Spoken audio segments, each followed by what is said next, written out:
Good evening, compatriots. We are back on the political crossroads. This is our second show, and during this segment, we will talk about both Armenian and international news. We will discuss what is happening around Armenia, what statements are being made, and what is currently taking place on the international stage, especially just a few days after celebrating Trump's latest style. According to tradition, we start with topics related to Armenia, but before we begin our broadcast, I urge you to like and subscribe to our channel so that you can always get fresh information, accurate analysis of what is happening around Armenia and in the world in general. Let's start with Armenia, as per tradition. Today, announcement. But according to tradition, we will start with materials related to Armenia. But before our program begins, I once again urge you to definitely like and subscribe to our channel so that you always receive the most up-to-date information, important and unbiased accurate analysis of what is happening around Armenia and in the world in general. Let's start with Armenia according to tradition. Today, the Armenian Foreign Minister Mirzoyan has made a very important statement. He spoke about the unlawful detention of 23 members of the military political leadership of Artsakh. He also mentioned that it has been a year since his last speech, where he expressed concern about the situation around Armenia, and overall, not much has changed, even though Armenia has made significant efforts to improve the situation. But at the same time, Azerbaijan continues to threaten Armenia's territorial integrity, according to the minister's statement. Despite this, Armenia is ready to turn the page on this conflict and establish peace with Azerbaijan. This is quite an interesting statement from Ararat, reflecting this kind of style and idea. It should be noted that Armenia has always expressed its willingness to change, but at the same time Azerbaijan again threatens the territorial integrity of Armenia. But despite this, Armenia is ready to turn the page on this conflict and establish peace with Azerbaijan. Here is such a statement made by Araratian about such an idea in such a style, which is a rather interesting statement. It should be noted that Armenia always expresses readiness to turn the page on that conflict, but to be honest, Azerbaijan has not yet taken any serious steps in this regard, despite the efforts of various international organizations. At the same time, the French ambassador to peaceful Armenia even spoke about the fact that despite the complex and worrying statement by Azerbaijan, the overall situation is quite stable, and we can also record that. Although one very sharp and harsh statements are being made by Azerbaijan at the moment, the situation is really quite stable, and I think the European Union's observation mission in Armenia is also contributing to this. And the important thing is that many experts and politicians also share this opinion, that this stable situation is also due to the European Union observation mission. It is important to note that he also met with his Iranian counterpart very quickly, and it is possible that there will be other meetings on the part of Armenia. I can also highlight that tomorrow, on February 25th, the European Union Parliamentary Session in Armenia will take place in Yerevan. The meeting of the Partnership Commission is also quite important, and especially important right now, when the Armenian Parliament is discussing the bill on joining the European Union, and since we also touched on Azerbaijan. It is important to note here that some sports clubs in Azerbaijan are also being closed. The Azerbaijani Foreign Ministry has announced this. This is the official position of the Azerbaijani authorities. We also remember what kind. Azerbaijan was closed, and many other media outlets in general. Journalists have quite serious problems in Azerbaijan. We also know about this, but it is very interesting that Azerbaijan is closing both BBC Azerbaijan and the diaspora. Azerbaijan is waiting for them, the so-called Russian Tom, and the US were, and this is how Azerbaijan is trying to do politics. It was interesting. It was really very interesting. On the one hand, it seems that Russian influence is weakening Azerbaijan, and on the other hand, it is also trying to weaken Western influence on Azerbaijan. One can roughly imagine what this action will lead to.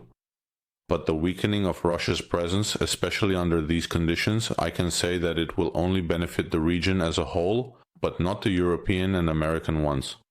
In terms of society, journalists and media outlets, this gives rise to a completely different thought process, which naturally requires a deeper understanding of what is actually happening in Azerbaijan and where this path is leading Azerbaijan. But naturally, we all understand very well and imagine where this path is leading Azerbaijan before moving on to international issues. In this context, let's look at Georgia. Yura Grigor made a statement yesterday regarding the United States, clearly stating that with this administration, Georgia does not want to just restore strategic relations with the United States, but to restore them in a new style, in a new form, and with a new quality. Besides that, we know that the United States has now presented a resolution regarding Ukraine.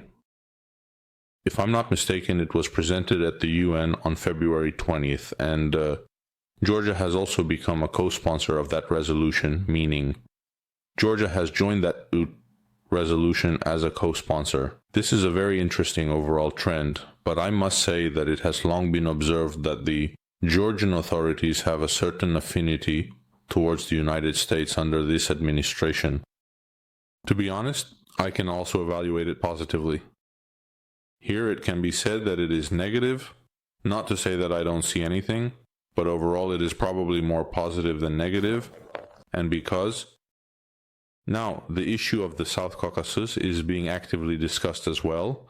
We are hearing this from various places. For example, today Lavrov and Fidan discussed issues related to the South Caucasus in Turkey, meaning they discussed various issues related to Ukraine and Syria as well. By the way, there, Lavrov fully supported Turkey's position, stating that various separatist groups should surrender.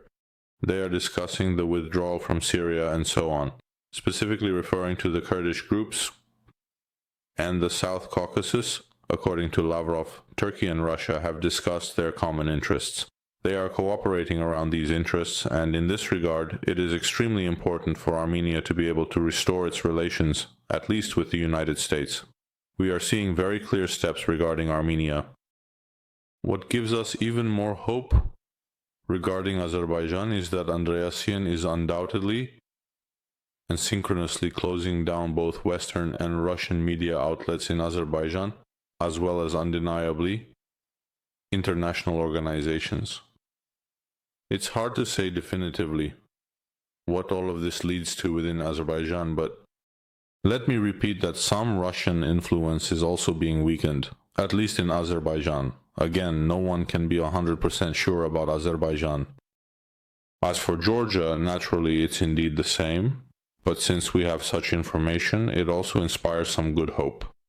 Let's be optimistic after all. Let's move on to international issues. Today is the 3rd anniversary of the war against Ukraine. As I already mentioned, the European Union has imposed many new sanctions against Russia. This includes disconnecting 13 Russian banks from the SWIFT system, among other measures. Sanctions have even been applied against Galustian, meaning there is quite a significant and serious list of sanctions. Leaders from 13 countries have also visited Kyiv, including the leadership of the European Union, with Ursula von der Leyen and Antonio Costa at the forefront, respectively.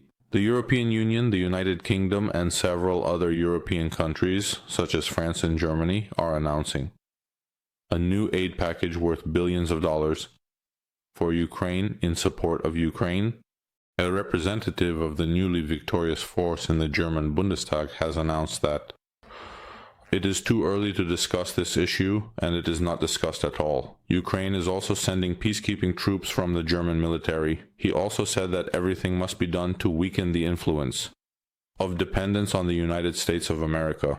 We also remember that the 2 reasons cited by Annalena were that Germany could generally break off its ties with the United States of America. Because of this position, i.e., Merz wants to make Germany more independent. Naturally, I think that some German aid to Ukraine will definitely continue, and Mercer's statement shows this, although he used to make a slightly different statement. And then, after hearing Trump's position, he began to change his approach and become more inclined to help Ukraine. He also made a statement regarding Ukraine. Turkey's foreign minister. This probably happened during a meeting with Lavrov. I learned about this from Telegram channels that Turkey is not opposed to Ukraine becoming a NATO member. Additionally, we can add that according to Lavrov, Fidan and Lavrov also discussed the 3+3 format, as well as issues between the parties. The issue of strengthening mutual trust is about the South Caucasus. The discussion is about the transportation, communication, unblocking issues concerning the countries of the Caucasus and so on, meaning there are. Right now, the Russian Federation is actually trying to coordinate its positions with Turkey regarding the South Caucasus. I am almost convinced that they were trying to do the same with the United States, and they are naturally doing the same with Iran, but Iran has quite strong positions regarding the South Caucasus, although I don't think Turkey would want the entire South Caucasus.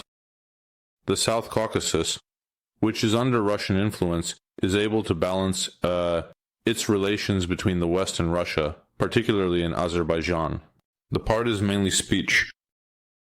It's more beneficial for Turkey when the focus is primarily on Georgia, which has been evident in the trends over the past year, and it's unlikely that Turkey would want the South Caucasus to fall completely back under aegis or Russian influence. It's hard to believe that Turkey would allow that. And since we touched upon this issue again, and I forgot to say at the beginning that today there is also a statement made by Moon regarding Azerbaijan, it was extremely important to say this. Now we are going to discuss this issue. He said that he hopes that official Baku understands how important the document signed between the presidents of Azerbaijan and Russia is.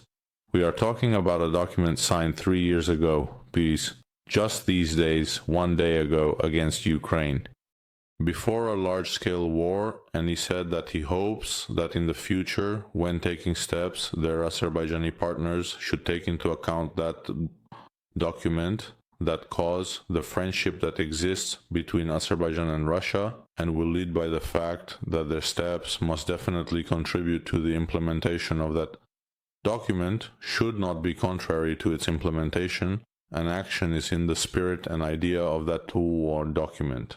Here it is.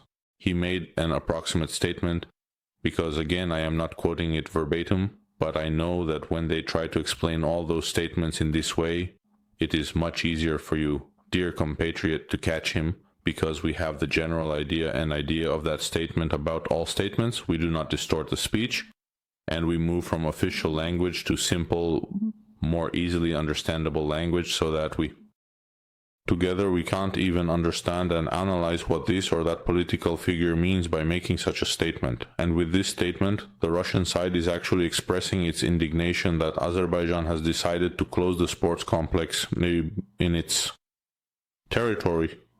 Perhaps they were covering themselves up during the closure of that risk. Making such a statement, it's true, was a statement, but now they are clearer. They started to express themselves, reminding about the document regarding their allied relations, which were established between Azerbaijan and Russia in a strategic relationship. This document clearly indicates to Azerbaijan that such a document exists, and by taking such steps, you are violating that document. Let's see how Azerbaijan will respond.